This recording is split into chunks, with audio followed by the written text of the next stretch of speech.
Today I want to share crucial insights about a challenge that can fundamentally alter a condominium community's character and financial health: the impact of rising rental ratios. As experienced managers, we've learned to spot the early warning signs that many boards miss until significant damage is done. The first indicators are subtle but telling. You'll notice a shift in meeting attendance patterns, not just lower numbers, but a change in the tenor of discussions. Maintenance requests increasingly come from renters rather than owners. When units go up for sale, they're primarily attracting investor buyers rather than future residents. Committee volunteers become scarce, and those community-minded owners who traditionally step up begin to leave the community. This social erosion quickly transforms into governance challenges. Achieving quorum becomes a constant struggle. Electronic voting initiatives, which typically streamline community decisions, see low adoption rates because rental units mean constantly changing resident contact information. Rule enforcement becomes increasingly complex.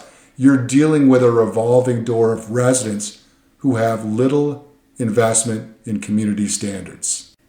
Then the financial impact hits. When landlords become a dominant voice, they often request necessary dues increases, focusing on minimizing operating costs rather than investing in the long-term community health. Reserve contributions get challenged. Insurance becomes a particular pain point. When underwriters discover the high percentage of rentals during their annual reviews, they often respond with significant premium increases, recognizing the higher risk profile of this rental-heavy community. Meanwhile, property values begin to lag behind comparable owner-occupied communities, creating a widening gap that becomes increasingly difficult to close. Here's where it gets particularly concerning. Once rental percentages exceed 35%, you're approaching a critical threshold. At 50%, the community loses FHA mortgage eligibility entirely, dramatically limiting the pool of potential buyers and impacting property values. We've observed that some management companies, when faced with communities hovering or near that threshold, may become less diligent in tracking rental percentages. It's understandable. No one wants to be the bearer of bad news, but this practice of loose rental tracking can have long-term consequences for both the community and the management company. Here's where the real damage occurs. Operating costs begin to spike significantly with tenant-heavy population. Tenants typically create more strain on community infrastructure, from increased plumbing issues like clogged drains and toilets to greater wear and tear on common elements. Water bills become a particular pain point. Since tenants don't pay these utilities directly, they have little incentive to conserve, taking extended showers or ignoring leaking toilets that can waste thousands of gallons.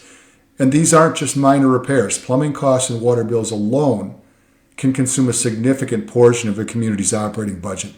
Since tenants generally use facilities more intensively than owner-occupants, the day-to-day expenses grow substantially. These escalating operating costs consume funds that should be and could be going to reserves. Without adequate reserve contributions, infrastructure maintenance gets deferred. The property's appearance begins to decline. As these issues compound, the community's competitive position in the market weakens, starting a cycle that becomes increasingly difficult to reverse. Here's what's crucial to understand. Every community has a window of opportunity to address this issue effectively. It's not a permanent window. It closes progressively as time passes and rental percentages climb. The longer a community waits to act, the fewer options remain available, and the harder it becomes to restore a healthy balance of resident owners. The good news is that with proper guidance and decisive action, communities can successfully navigate this challenge. The key is recognizing where you are in that window of opportunity and acting before it closes. If you found this perspective valuable, I invite you to connect with us. For our Instagram viewers, hit follow and feel free to DM us with your questions or community challenges. YouTube viewers, subscribe to our channel and check out the video description for links to our website, where you'll find our published works on community management, board excellence, and our unique management philosophy. Whether you're dealing with the challenges we discussed today or other community issues, we're here to help. Visit our website to discover our thought leadership content, books, and resources that can transform your community management approach. Thanks for watching, and we'll see you in the next video.